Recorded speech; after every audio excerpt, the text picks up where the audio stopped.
Ja tervetuloa taas tänne jakson 11 ja 12 jälkeisiin puheisiin. Eli me ollaan tietysti nyt tässä ihan hiljattain kohdattu vetiset kuohuvat kädet, paettu niiltä, keskusteltu hyvin tiukkasanaisesti ryhmän johtajuudesta, jatkettu tiellä eteenpäin, jääty maantierosvojen kynsiin, mutta sitäkin suuremmin omituisen rautaihoisen hyökkääjän kynsiin, ja sen jälkeen päädytty vähän maalaistalolle keskustelemaan siitä, että no kuka kertoo ja mitä kertoo, ja siihen me ollaan jääty, joten aikamoinen matka takana, ja nyt meillä on taas se toistuva ja valitettava tilanne, että meillä ei AV:ta ole näissä höpinöissä tässä pöydässä, mutta me pidetään vielä joskus joku korvaava, että saadaan kunnolla kaikki AV:n ajatukset avattua näistä, mutta AV:sta tuli aave. Kyllä, Jep. näin. Mutta hei, ei anneta sen estää meitä, eli lähdetään heti vähän puimaan. Mitä fiiliksiä nyt näin jakson 12 ihan jälkimainingeissa? No nyt oli kyllä intensiivistä. Oli sekä just keskustelui vaikka mitä, mutta myös toi, että varsinkin tuossa lopussa tuli peräjälkeen kunnon hyökkääjä ja sitten tuli uusi hyökkääjä ja sitten maasta nousi kitari. Siinä oli aika äärirajoilla, kyllä musta tuntui aika monet hahmot. Joo, se maasta nouseva kita oli kyllä. Mitä?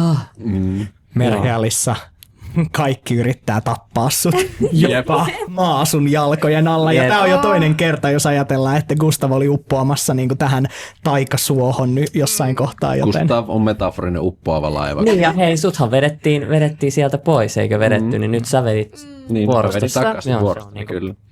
Mutta musta tuntuu, että kyllä ei Gustav ehkä ole ollut tarpeeksi niinku reilu siinä mielessä Nialia kohtaan, että jos sulla johtajuus ei ollut helppoa, niin ei se ole kyllä Nialillekaan No joo. helppo johtajapesti, jos miettii, mitä kaikki on tapahtunut. Totta, mutta ehkä siinä on vähän puolueellinen arviointi jollain tavalla myös käynnissä, mutta tai en tiedä. Niin mä olin ainakin, että yllättävän hyvin selvittiin niistä vesikourista, että just päästiin pakoon, mutta Gustav oli vähän eri mieltä. Joo. No Gustav oli vähän sitä mieltä, että ei olisi pitänyt alun perinkään mennä sinne, että se oli jo siinä kohtaa hävitty peli. Aivan niin. Gustav on se seuraaja, joka mä sanoin, ettei ole en mä on nyt pomo teknisesti, niin mä voin. Ehkä Gustavia vaan ärsyttää se, että hän on pomona joutunut niin paljon siihen, että kato, jotkut hänen alaiset valittaa hänelle, niin nyt hän laittaa muista pomoon, jotta hän voi aina sanoa, että no, mä en kyllä itse olisi tehnyt tolleen. Se on just aika pettynyt. Se on just näin. Se on niin hauskaa, miten ne roolit on kääntynyt, että jos ajateltiin, että kun Gustav on johtaja, niin sitten Nialo on ollut semmoinen häröpallo, joka tekee omaa, niin nyt Gustav on vähän alkanut tekemään samalla tavalla. Just niin, tässä taistelussa mä olin aivan niin kuin, että täällä on hirveä rosvojoukko ja riskit on suuret, nyt me neuvotellaan. Ja Han Solo siellä heittää. Aha, selvä. Jep, joo. Ei, nyt sä sait sun cowboy-hetken, miltä Kyllä. se tuntui.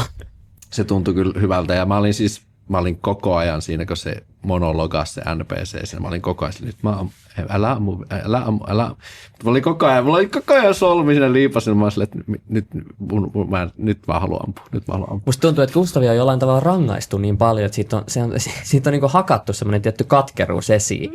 Että se on vaan se, no pelkillä sentään, mitä tällä kertaa?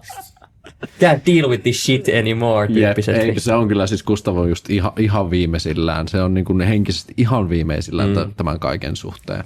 Ihan niin kuin Vadeki. Ihan niin kuin vaan itsekin. Ihan. Helppo immersoitua. Niin, alkaa vähän silleen, että ei enää oikein tiedä, että mistä Gustav alkaa ja mistä Valtteri loppuu. No mutta kyllähän se näin on, että jos tulee vähän tommosia niinku draamallisempia ja konfliktillisempia hetkiä, niin onhan ne vähän semmoinen, että mites tästä.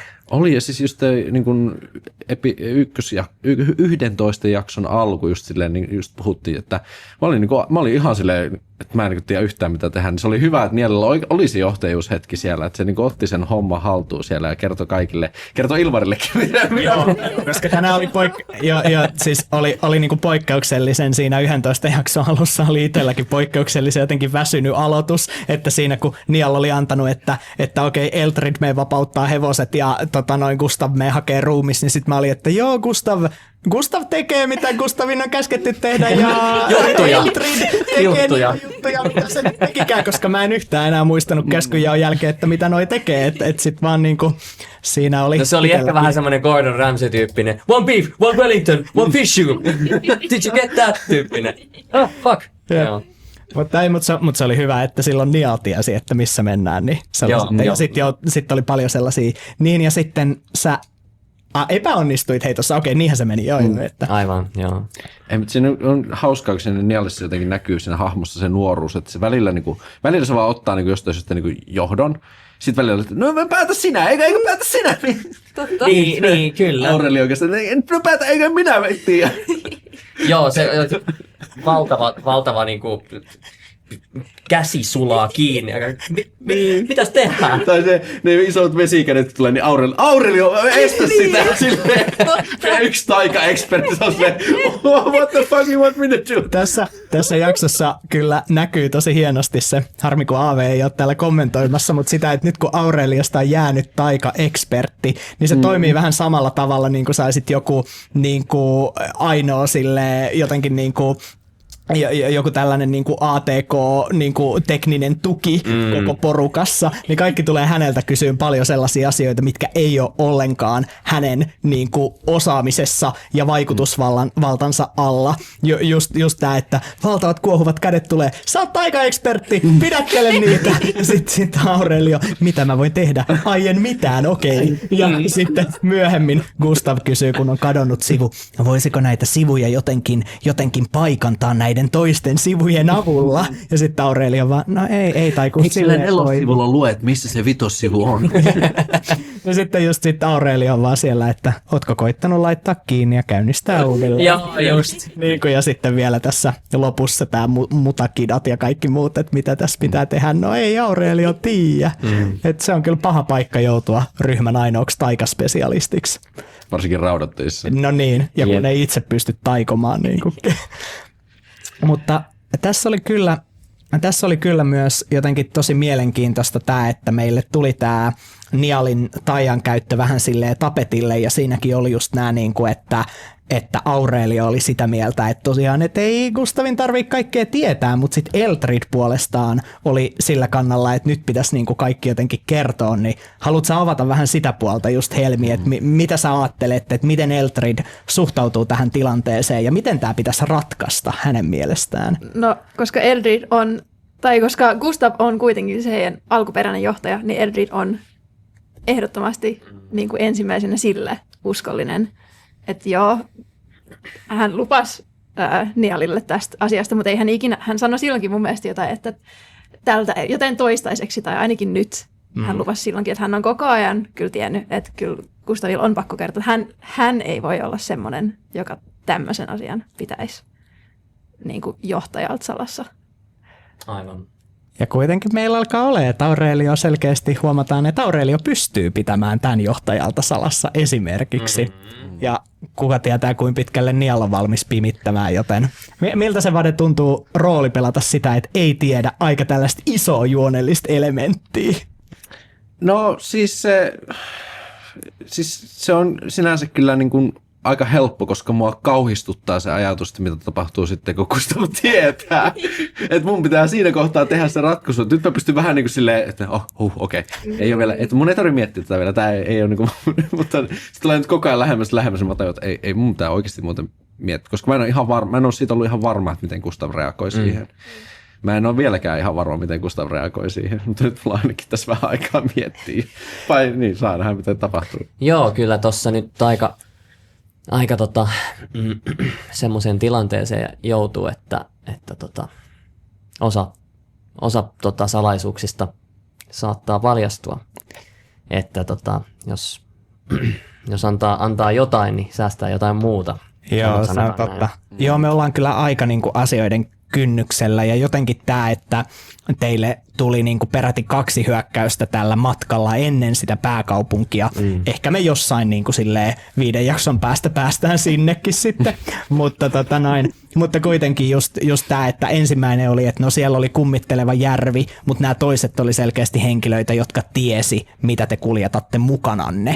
Että se on niin kuin sikäli merkittävää.